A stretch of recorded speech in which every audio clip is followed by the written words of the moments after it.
우리가 일본 사람들을 설명할 때 이 본심과 겉이 다르다고 이렇게 말하잖아요. 여러분도 일본 여행을 해보시면 알지만 일본 사람들이 스미마셍 스미마셍 이러면서 뭐 굉장히 친절하게, 우리가 볼 때는 과잉 친절처럼 느껴져요. 그 본심을 갖다가 혼내라고 부르고요, 이 거칠해하는 것을 다테마에 이렇게 부르죠. 왜 그럴까? 사람들이 그렇게 얘기하더라고요. 사무라이 시대에는 자기의 속내를 드러내는 순간 죽을 수도 있었기 때문에 자기의 겉을 잘 드러내지 않고 이렇게 과잉 친절을 했다. 뭐 충청동도 이쪽 저쪽에서 다 치이기 때문에 거시기 해가면서 자기들만 아는 용어로 이렇게 표현했다. 뭐 이런 얘기도 하잖아요. 우리도 살다 보면은 겉에 말하는 거랑 속의 생각이랑 본심이랑 다르게 표현할 때도 있어요. 저는 어른들 그걸 이해를 못 해가지고 그랬는데, 어르신들이 아유 됐다 괜찮다 이렇게 말하면은 뭐 거절하는 걸로 노라고 생각을 했는데 아니었습니다. 예스였습니다. 예스. 말만 그렇게 하는 것뿐이고, 그리고 뭐 네 뜻대로 해라, 네 마음대로 해라, 예스인 줄 알았는데 알고 보니 노였습니다. 겉하고 말하고 다르죠. 이럴 때 우리는 당황하고 헷갈리고 어려움이 나중에 겪죠. 예수님도 그럴까요? 예, 예수님도 그렇습니다. 오늘 보니까 특히 그러신 것 같아요. 예수님께서 그 두로와 시돈에 갔을 때, 이게 이제 유일한 이방 지역으로, 나머지는 이스라엘 어떻게 보면 이방인들도 살고 있지만 아무튼 전체적으로 보면 이스라엘 땅이라고 할 수 있는데, 유일하게 예수님 생애 가운데 이방 땅으로 갔던 때가 이때거든요. 그때 예수님의 모습이 평상시랑 다른 거예요. 말씀하시는 거랑 속이랑 다른 거예요. 그걸 제일 먼저 감지한 사람들이 같이 따라갔던 제자들이에요. 제자들이 좀 의아한 거예요. 예수님 왜 이러지? 예수님 평상시 모습이랑 너무 다른데? 라고 생각을 한 것이죠. 나중에 밝혀지지만 예수님은 다분히 의도적이었다는 것을 알 수가 있어요.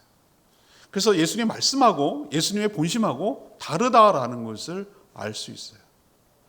왜 그러셨을까?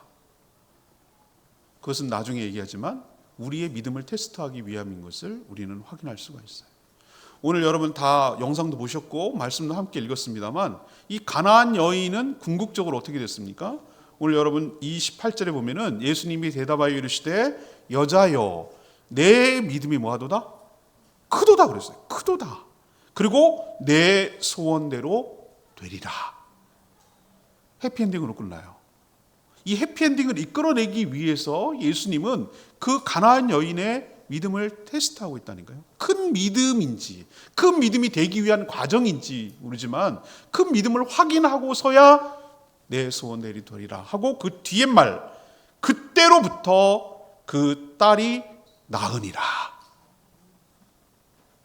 우리가 이 여인처럼 딸이 흉악한 귀신에 들린 삶의 문제가, 이 여인은 그게 문제였고, 여러분들 각자도 삶의 문제를 끌어안고 살아가는 거예요. 이 문제가 해결되지 않아서 오랫동안 고민하고 힘들어하고, 이것 때문에 어려워하고 힘들고 인생이 고단하게 살아가는 사람들이 있어요. 말을 안 해서 그렇지. 오늘 이 여인처럼 여러분들도 누구야 내 믿음이 크구나, 내 소원대로 되리라, 이런 축복이 여러분의 삶에도 일어나게 되기를 원합니다. 그러기 위해서 이 큰 믿음으로 나가는 점진적인 단계가 있어요.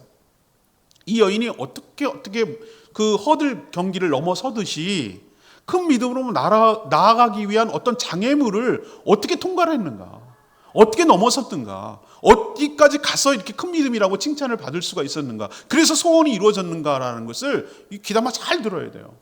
우리도 그런 것까지 나가기까지 수많은 장애물들을 넘어서야 되거든요.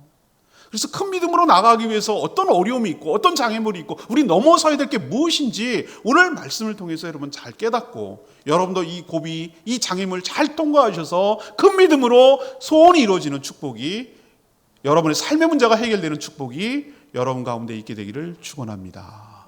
첫 번째 장애물, 예수님의 의도적인 침묵을 넘어서야 되는 거예요. 예수님의 의도적 침묵을 넘어서야 된다고. 여기서 걸려 넘어지면은 그 다음이 없다고요.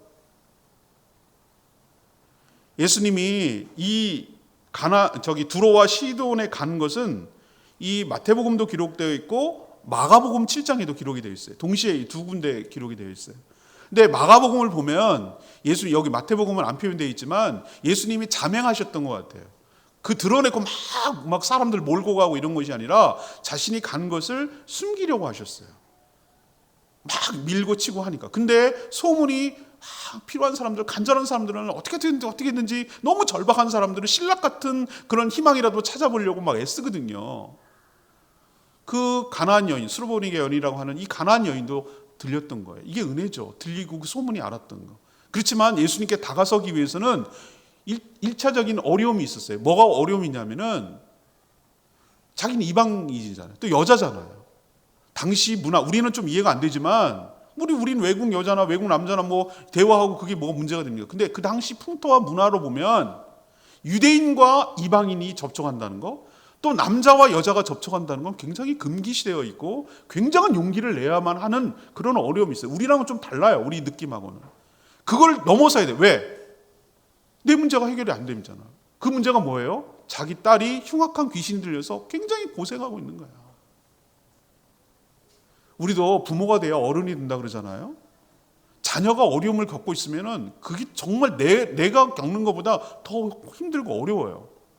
여러분 그거 다 경험하셨죠? 부모가 되면은 병을 앓거나 아프거나 그러면 그게 더 힘들더라고요. 저도 경험해 보니까 그렇더라고요. 내가 아팠으면 하는 말이 뭔 말인지 알 것 같아요. 자녀가 그렇게 고통 가운데 있는데 어떻게 마음이 편하겠어요? 어떻게 일상을 살아갈 수가 있겠어요? 그 문제가 너무나 절박하고 그 문제를 해결할 수 있는 분은 오직 예수 그리스도밖에 없다는 걸 자기가 확신했기 때문에 이방인이 어떻든 여자만 어떻든 들어가지 못하게 몰래 숨은 것이든 그게 문제가 되지 않았어요. 너무 절박했고 너무 예수님이 필요했어요. 그래서 용기를 내고 주님께 가게 된 것이죠. 자기를 누가 알아주겠어요? 자기를 누가 알아나 보겠어요? 그러니까 이 여인이 어떻게 했습니까? 외치기 시작하는 거예요. 가까이 접근도 못하는 거예요. 가까이 다가서지도 못하고 큰 소리로 뭐라고 오늘 외쳤습니까? 소리 질러 이르되 주 다윗의 자손이여 나를 불쌍히 여기소서. 내 딸이 흉악한 귀신이 들렸나이다. 이 센텐스, 이 워딩 얼마나 훌륭합니까? 예수 그리스도를 누구라고 알아봅니까? 다윗의 자손이라고 말하면 이퀄 메시아라는 뜻이에요. 당시 유대인이든 광범위하게 퍼져 있는 것은 다윗의 언약에 따라 다윗의 후손으로 메시아 그리스도가 올 거라는 것이 모든 평민들도 다 알고 있었어요. 이렇게 말하는 것은 당신이 바로 메시아입니다. 당신이 바로 그리스도입니다. 그리고 나를 불쌍히 여겨달라고 말하고 내 딸이 흉악한 귀신이 들렸다고 자기가 무슨 문제에 처해 있는지 정확하게 호소하고 정확하게 얘기하잖아요. 정확한 대상으로. 문제 하나도 없어요. 우리가 간구하고 기도하는 거랑 똑같아요. 하나님 저를 불쌍히 여겨주십시오. 제 자녀에게 큰 문제가 있습니다. 이 얘기거든요. 그런데 예수님의 반응은 어떻습니까? 평상시와 다르게 아무 한 말씀도 안 했다고 그랬어요. 23절에 보면 한 말씀도 대답하지 아니하고 그냥 가는 길을 가시는 거예요. 한 말씀도 대답하지 않고 침묵하시는 거예요. 당황한 것은 그 여자가 아니었어요. 그 근처에 있는 누굽니까?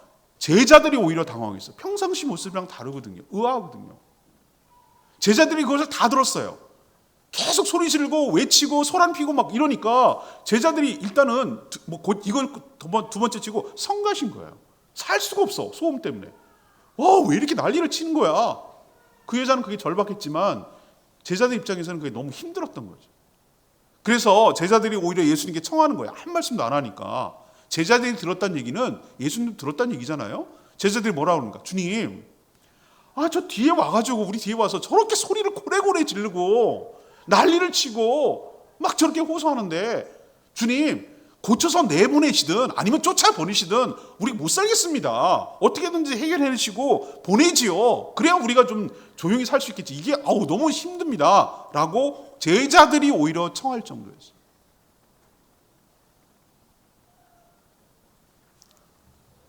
예수님 왜 침묵하셨을까요?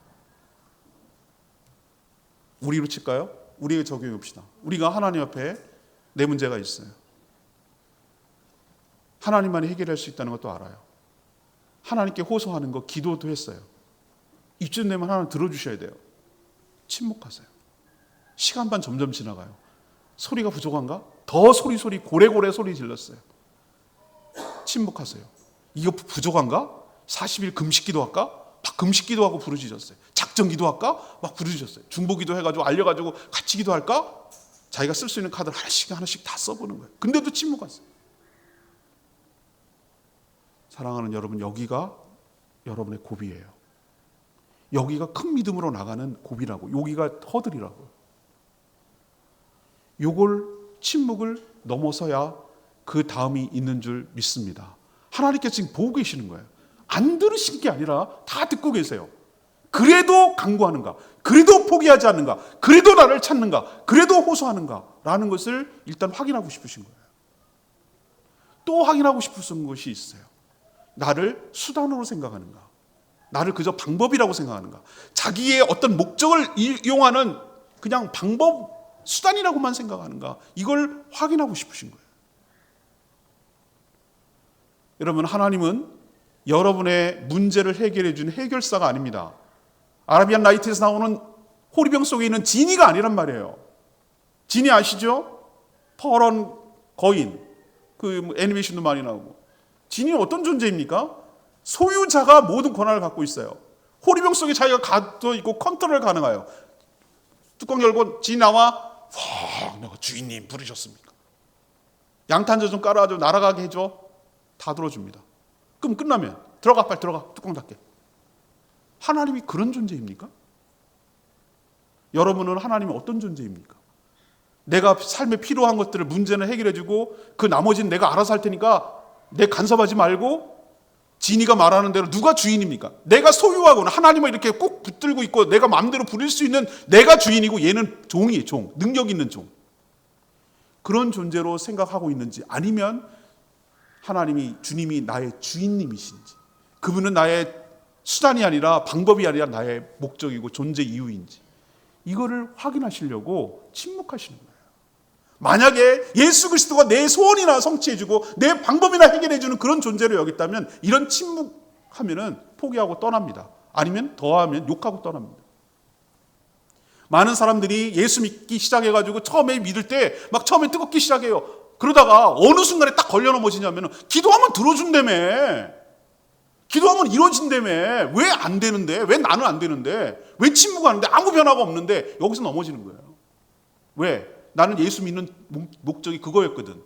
내 소원 성취하고 내 뜻대로 되고 내가 원하는 걸 이루기 위해서 기독교가 괜찮다더라. 예수 믿어볼까? 여러 카드 중에서 하나를 뽑은 거거든요.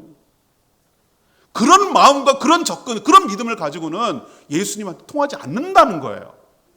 예수님께서 의도적으로 침묵하는 것은 걸러내기 위하신 거예요. 나를 어떻게 생각하는가? 사랑하는 여러분, 예수님은 나의 수단이 아니에요. 침묵하실 때는 그럴 만한 이유가 있는 것이에요. 절대로 포기하지 마시고 주님께만이 나의 문제의 키가 갖고 있는 걸 기억하시고, 침묵해도 다 듣고 계신 거 기억하시고, 결단코 포기하지 마시고 주님께 더 나아가는 이 가나안 여인의 믿음을 여러분들에게도 있게 되기를 간절히 축원합니다. 두 번째 고비가 있어요. 하나님의 사랑, 주님의 사랑을 의심하는 거예요. 사람이 언제 가장 기분 나쁘고 사랑을 의심하냐면은 차별당할 때, 무시당할 때, 이때 사랑을 의심해요. 자녀들도 그걸 의심하거든요. 다 똑같이 사랑해요. 근데 누구만 더 사랑하는 것 같아. 이때 막 흔들리는 거예요. 부모의 사랑이. 예수님이 그 다음에 한 말이 있어요. 이 고비를 넘기고 그래도 주님 불쌍히 여기십시오라고 하는 이 여인에게 나는 이스라엘 집의 어린 양 외에는 다른 데로 보냄을 받지 않았다라고 24절에 얘기해요. 이 말을 풀어서 설명할까요? 여기는 이스라엘도 아니야. 너는 잃어버린 양도 아니야. 라는 뜻이잖아요. 이 가나안 여인 입장에서는 이건 굉장히 차별적인 발언이에요. 뭐야? 그러면 이스라엘 집도 아니고 잃어버린 양도 아니고 그럼 너는 해당 사항 없다는 얘기잖아. 이렇게 들리잖아요. 근데 여러분, 제가 오늘 말씀을 묵상하고 말씀을 준비하면서 하나 깨달은 게 있어요. 예수님의 본심이 그게 아니다. 그 말 워딩에 있지 않다. 진짜 말은 따로 있다. 제가 어디서 확인할 수 있는 줄 아십니까? 예수님이 21절에 거기서 나가서 갈릴리에서 나가서 어디로 갔습니까? 두로와 시돈으로 갔습니다. 자, 요거 사건이 끝난 다음에 29절 여러분 읽지 않았는데 29절 연결됩니다. 예수께서 거기가 어디입니까? 두로와 시돈에서 떠나서 갈릴리 호수로 다시 돌아오셨습니다. 두로와 시돈으로 가서 일어난 일은 요거 딱 하나밖에 없습니다. 그것 때문에 간 겁니다. 잃어버린 양, 이런 말은 워딩이에요. 진짜 본심은 이 여자를 만나서 이 여자의 문제를 해결해 주러 가신 줄 믿습니다.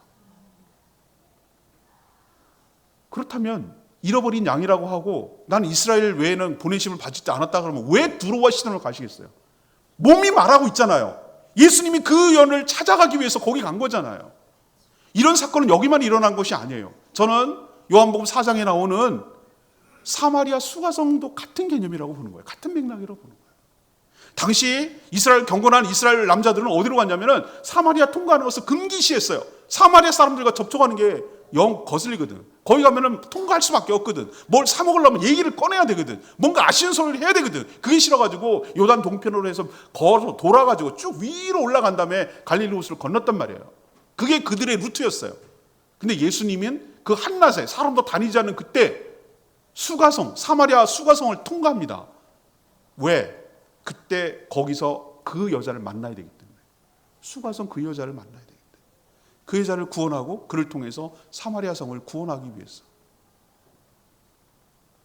여러분, 우리 예배 시작할 때 하나님의 영이시니 영과 진리로 예배할지니라. 누구에게 한 말입니까? 예수님이 수가성 여인에게 한 말입니다.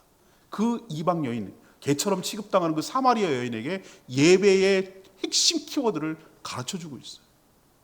우연이라고요? 아니에요.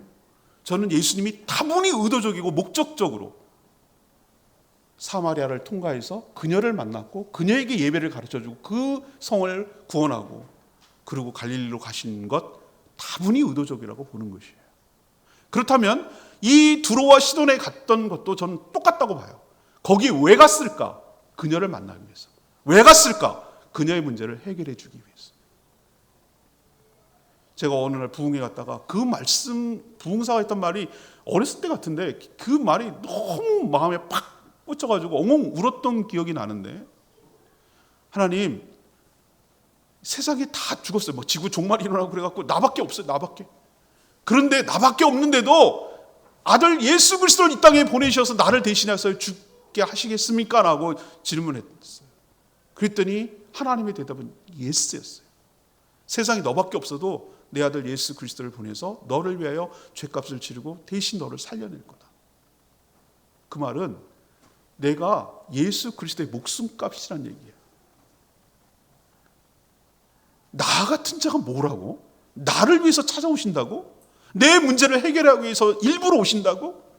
일부러 발걸음을 하시고 나를 만나주신다고? 겉은 이렇게 아니라고 막 냉정하게 말하고 차갑게 대하고 이렇게 하지만 사실은 나의 문제를 해결해 주시려고 직접 오신다고? 이런 생각이 드니까 너무 울컥하고 감동해서 울었던 것 같아요. 지금 이 가나안 여인, 하나님의 은혜를 받기 위해서 일부러 찾아갔어요. 이게 하나님의 예수 그리스도의 본심이에요. 우리는 이스라엘 잃어버린 양에게 난 보내심을 받았자, 이거는 워딩이에요. 요거에 걸려 넘어져가지고 이럴 줄 알았다니까, 이런 인종차별적이고 이 유대인들은 안 된다니까, 이런 식으로 해서 거기서 걸려 넘어졌다면 이 여인의 다음은 없어요. 큰 믿음이 될 수가 없어요. 그러나 그렇지 않아. 저는 나를 시험하기 위해서, 나의 믿음을 테스트하기 위한 하나님이 예수님의 말씀이고, 진짜 본심은 그렇지 않아. 그렇다면 여기 오시지도 않았어. 나를 만나러 오시지도 않았어.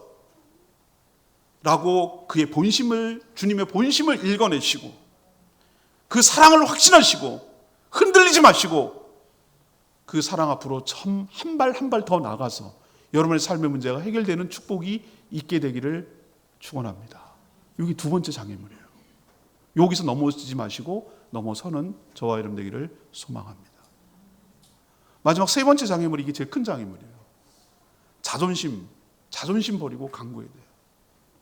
예수님이 한 수 이제 더 뜨기 시작합니다. 이래도 안 떨어져 나가니까. 주님 전했어요. 그 여자가 와서 예수님께 25절을 보니까 절하고 저를 도와주십시오. 여기까지 통과한 거예요. 두 가지 허들을 통과한 거예요. 그래도 주님 도와주십시오라고 간청하니까 예수님이 아주 쐐기를 막는 아주 결정타의 말을 해요. 자녀의 떡을 취하여 개들에게 던짐이 마땅하지 아니하니라. 누가 봐도 알겠어요, 이 말의 의미를. 자녀의 떡을 취해서 개들에게 던짐이 마땅하지 않다. 여기서 자녀라는 것은 뭐죠? 아까 말했잖아요. 이스라엘의 잃어버린 자녀들, 그러니까 하나님의 택한 백성들, 유대인들, 이스라엘 백성들을 말하는 거고, 개는 누굴 말하는 거죠? 그 당시 유대인들은 이방인 이퀄 개라고 취급했거든. 개가 너잖아, 이 얘기거든요.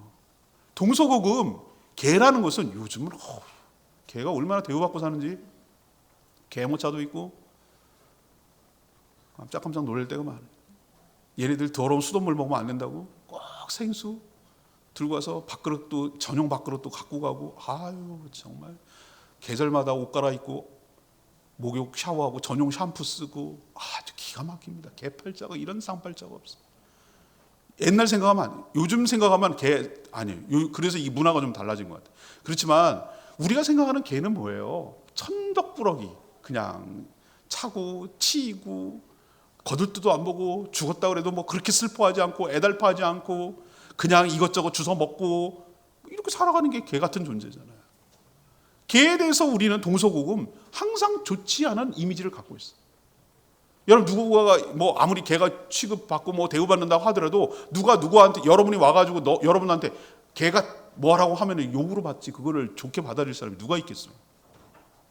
근데 지금 가나안 여인에게 넌 개야 라는 뜻이잖아, 이거 뒤집어서 얘기하면. 여기서 발을 안 떨 사람이 어딨냐고요. 이게 고비예요. 사람들이 아무것도 없고 아무것도 가진 것이 없고 그런 사람들 뭐 하나만 남은 줄 알아서 알량한 자존심 하나 남아있어요.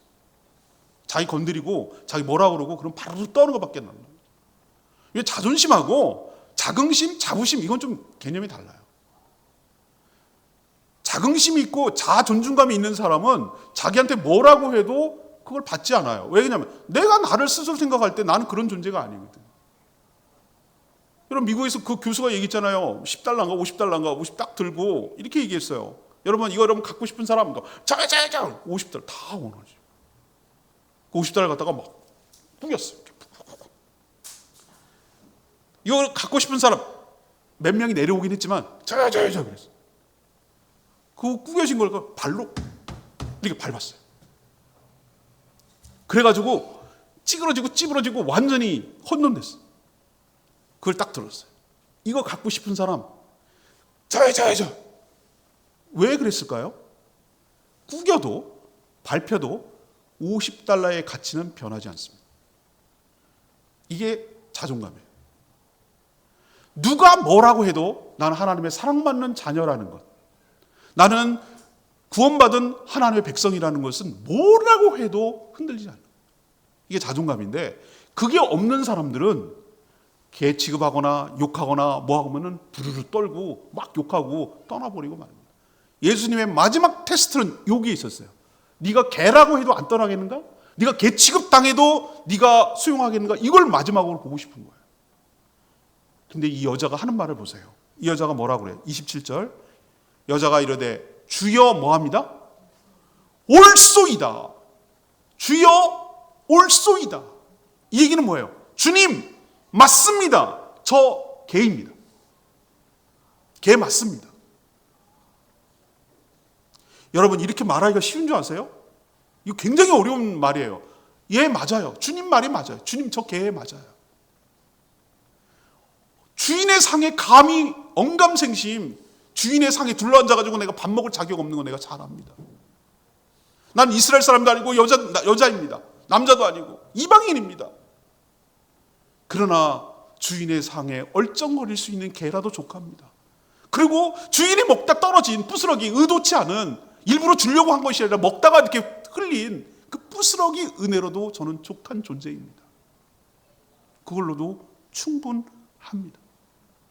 개들도 떨어지는 거 주워 먹지 않습니까? 그 부스러기 은혜라도 저에게 허락하여 주십시오 라고 간청하는 이 믿음, 이 겸손함, 이 믿음이 큰 믿음인 줄 믿습니다. 우린 거기가 안 되는 거예요. 거기까지가 못 나가는 거예요. 그 하나님 앞에 알량한 자존심 내세우는 거예요. 하나님 앞에 자존심 내세워서 뭐 할 건데요? 그래서 여러분이 대단한 가치입니까? 여러분의 문제가 해결됩니까? 그 딸이 낫습니까? 그 딸이 귀신에서 해결되냐고요? 안 하는데도 불구하고 알량한 자존심, 됐다 그래! 막 이러면서 하는, 그래서 문제가 해결되지 않고 고통 가운데 살아가는 우리들의 모습이 투영되지 않느냐 말이에요.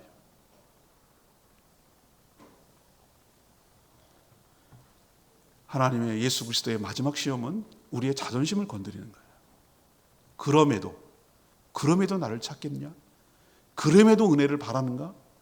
네가 자격 없다는 거 인정하는가? 부스러기 은혜라도 충분하다고 생각하는가? 이걸 마지막으로 바라보고 계시는 거예요. 여러분 여기서 잘 통과해서 큰 믿음이 되시고 여러분의 소원이 이루어지는 역사가 일어나게 되기를 원합니다. 이 세 허들을 통과하니까 예수님 뭐라고 그러셨어요? 여자여 내 믿음이 크도다.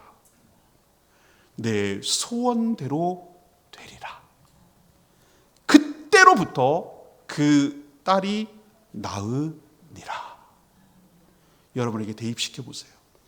누구야? 내 믿음이 크도다. 내 소원대로 되리라. 그때부터 해결되니라. 이게 왜 남의 얘기 같죠? 내 얘기여야 되지 않겠습니까? 오늘 말씀을 정리합니다. 우리도 삶에 문제가 있는데 간구하고 기도하고 호소하고 할 수 있는 방법 다 써봅니다. 그런데 하나님이 침묵하시는 것 같아요.